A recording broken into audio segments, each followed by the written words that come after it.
আশা করি তোমরা সব ভালো আছো, আমিও খুব ভালো আছি। আমি কিন্তু আমাদের বাপির মজাটা কিন্তু দেখতে পেলাম না।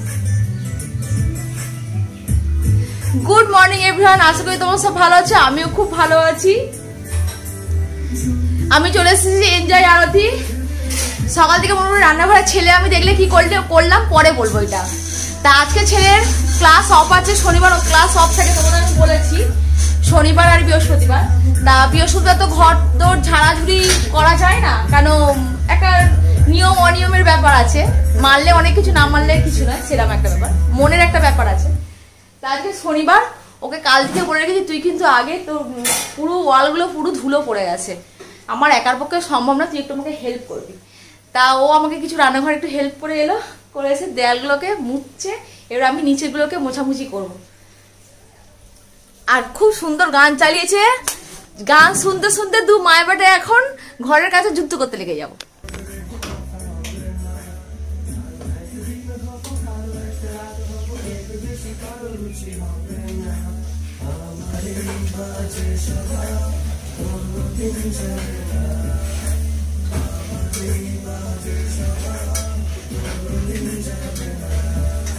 মোটামুটি এক মাস ছাড়া ছাড়া অন্তর অন্তর মানে রুটিনের মধ্যে পড়ে আছে, নোংরা হয়ে যায়।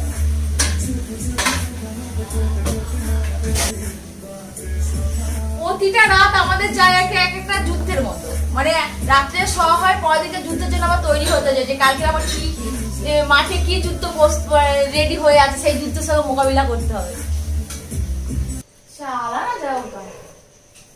তোর পছন্দ মতো বাঙালি সুন্দর গান দিচ্ছিস, ওগুলো চালা।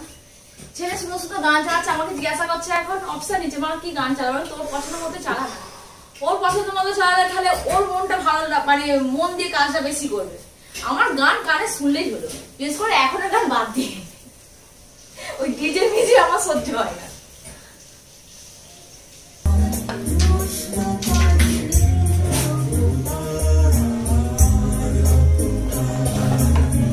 ছেলে মোটামুটি আমার পছন্দ অপছন্দ অনেকটা জানি, বা ওর পছন্দ অপছন্দের সঙ্গে আমার অনেকটা যায়।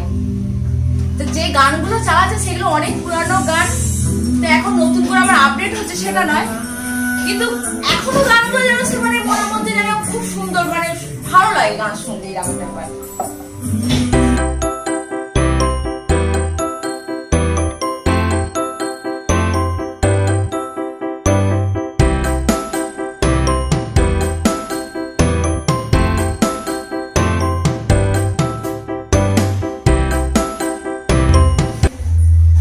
বাচ্চাদের মোটামুটি ভুলিয়ে ভাইলে কাজ করাতে হবে, ওদের না সঙ্গ দিলে ওরা কাজ করতে যায়। যদি বলবি তুমি একা একা কর, আমি অন্যদিন করবো, তাহলে করতো না। যাই হোক, ওর সঙ্গে আমি একটু সঙ্গ দিই, তা দুজনে মিলে করি বলে আমার উপরে বেশি ভার পড়ে না, বা ওরও বিরক্ত লাগে না, দুজনে মিলে হয়ে যায়। মানে যেই দিকে বড় হয়েছে সেই দিকে আমার হেল্পিং হ্যান্ড হয়ে গেছে।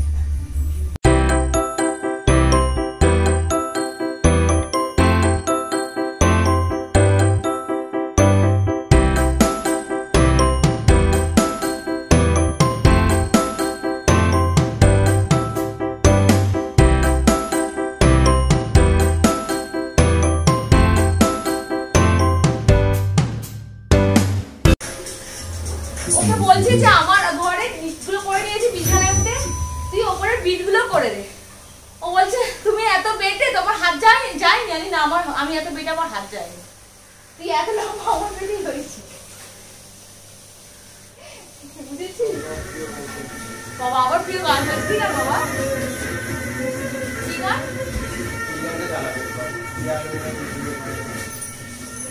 এটা আমার প্রিয় গান। কি গান? ও এটা আমার প্রিয় গান, মানে এখনকার মধ্যে এখন এটা আমার প্রিয় গান, গান ভালো লাগে গানটা।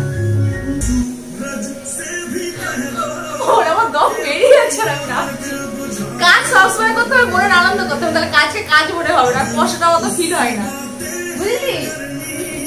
কাজ একটু মনে আনন্দ করলে কাজটা হয় সুন্দর, আর কাজে কষ্ট হয় না। কাজকর্ম ছাড়া হলো মোটামুটি দু মা বেটা করলাম, তোমরা দেখলে। তা স্নান করতে যাবো, এবার মাথাটা একটু শ্যাম্পু করতে হবে, তেলটা আগে মাখলেই ভালো হতো। ও কালকে রাতে তেল মাখিতে কত ছিল তো, ও মাথায় ভালো করে তেল মাখানো বলো, কোনো জিনিস মাখানো বলো, সুন্দর করে মাখিয়ে দিয়েছিল। কালকে মাখিয়ে দেওয়ার কথা বলেছিলাম, ওর মনে নেই, তাই মাথা শ্যাম্পু করবো, মানে একটু তেলটা একটু মাখিয়ে দেয় না, তাও মাখিয়ে দিচ্ছে। ওই বেশিক্ষণ রাখতে পারবো না, আধ ঘন্টা রেখে স্নান করে নেবো, তাতে যা হয়। আর ওর হয়ে আমার একটা কাজ করতে হবে, এটা আমি গত বছর লকডাউন থেকে শুরু করেছি, এবছর এখনো চলছে আমার ছেলের জন্য। মিস্টার হালদারেরও করে দিয়েছি, তখন আমি তো ব্লগ করতাম না, তোমাদের দেখাতে পারিনি। মানে ওরা গত বছর 2020 সালে লকডাউনে ওরা সেলুন দোকানে যায়নি, মানে সেলুন তো বন্ধ ছিল, যাবে কি করে। আমি বাড়িতে রান্নাঘরের কাঁচি, ছেলের প্র্যাকটিক্যালের খুর আর দাড়ি কাটার মিস্টার হালদারের কি রেজার, এই তিনটে জিনিস দিয়ে মোটামুটি ওদের চুল দাড়ি আমি কেটে দিতাম বাড়িতে। সেই সব মানে ছবিগুলো আছে বা ছোট ছোট ভিডিও করেছিলাম, আমি তোমাদের যদি পারি ব্লগে দিয়ে দেবো, যদি থাকে আমি দিয়ে দেবো, আমি কথা দিতে পারছি না যে দিয়ে দেবো, যদি থাকে দিয়ে দেবো, দেখবে তোমরা। তা আজকের ও ট্রিমারটা চার্জে দিয়েছে, ওর গাড়িটা একটু ট্রিম করে দিতে হবে। আর তুই আগে আমার তেলটা মাখিয়ে দিয়ে, আমি তারপর তো গাড়িটা ট্রিম করে দিচ্ছি। মানে আমাদের ফ্যামিলি কেউ যদি দেখে যে আমরা একটা আজব ম্যানের ফ্যামিলি, মানে কে কি পারি না, কে কি পারি সেটা কোনো ব্যাপার নয়, সবাই সব রকম করার চেষ্টা করি। আস্তে নামছি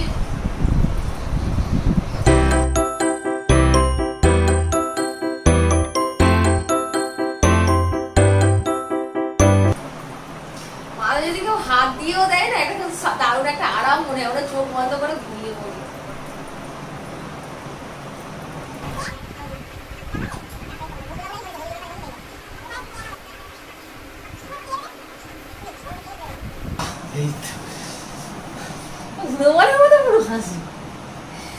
চলে এসেছি আমি একদম। বাবা তুই ঘুমাবি কি নাকি? ট্রিপ করতে চলে এসেছি, দেখো মোটামুটি মাসে 22 দিন ছাড়া। এখন তো সেলুন দোকান তবু খুলছে যাচ্ছে, কিন্তু দাড়ি তো একটু ছাগলের মতো বেরিয়ে যায় তো। আচ্ছা, তা মাসে একবার আমাকে ট্রিম করে দিতে হয় না,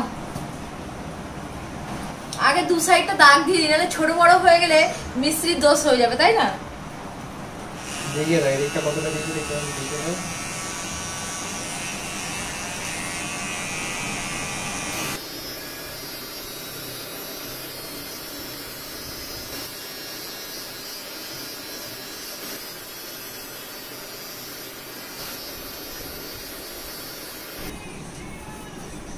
ছেলে দেখলে কি করলাম, মোটামুটি ছেলে আমি দুজনে মিলে আজকে, মানে ছেলে আমার আজকে ব্লগ হলো আর কি সারাদিন, মানে সারাদিন না, সকাল থেকে দুপুর পর্যন্ত।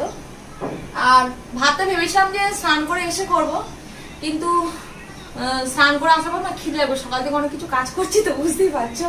আমি ভাতটা করে ফ্যানটা ঝাড়াতে দিই, স্নানটা করতে যাব।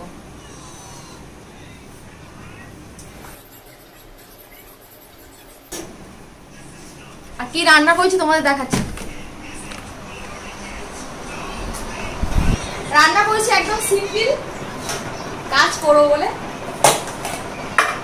এই বেগুন ভেজেছি, আর এইটা মসুর ডাল সিদ্ধ করেছি জাস্ট প্রেসারে, দুটো টমেটো দিয়ে নুন দিয়ে দিয়েছিলাম।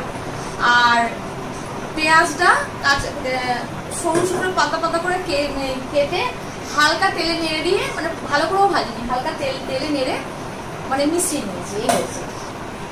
আর এই মাংসের টুকরোটা সকালবেলা ছেলে দেখলে যে কি একটা কুচুচ্ছে রান্না করে, হ্যাঁ ভেজে রেখে দিয়েছি, ফলে ভেজেছে এখনই একটা চাইছে। তাও বিকেলবেলা আজকে করবো নুডলস করবো। আমি চাউটা অলরেডি সিদ্ধ করে রেখে দিয়েছি, সকালে রান্না করতে পারি, তোমরা দেখলে মানে হাফ কাজ আমার সারা হয়ে গেছে আর হাফ কাজ বাকি আছে। আর এই হচ্ছে পমফ্রেট মাছের সর্ষে পোস্ত দিয়ে ঝাল, এগুলো আছে রান্না। আর ভাত তো বসে দিয়েছি তোমরা দেখলে। তা আজকের ব্লগটা যদি আমি আবার রাত্রিবেলা নুডলস করে দেখাই বা এর পরেও যদি আবার দেখাতে যাই, ব্লগটা অনেক বড় হয়ে যাবে, তোমাদের দেখতে বিরক্ত লাগবে, ভালো লাগবে না। তাই আজকের ব্লগটা আমি আজকে এই পর্যন্ত শেষ করছি। আবার নেক্সট ব্লগে কি করবো না করবো তোমরা দেখতে পাবে। আবার একটা নতুন ব্লগ নিয়ে পরের ব্লগে আসছি, তোমরা কন্টিনিউ দেখতে থাকো। আর সবাই সুস্থ থেকো, ভালো থেকো, নিজেদের খেয়াল রেখো। একই কথা বলছি। আর নতুন বন্ধু যদি আমার ব্লগে আজ প্রথম দেখে থাকো তাহলে অবশ্যই সাবস্ক্রাইব করে পাশে থেকো এরকম নতুন নতুন ব্লগ দেখার জন্য। টাটা।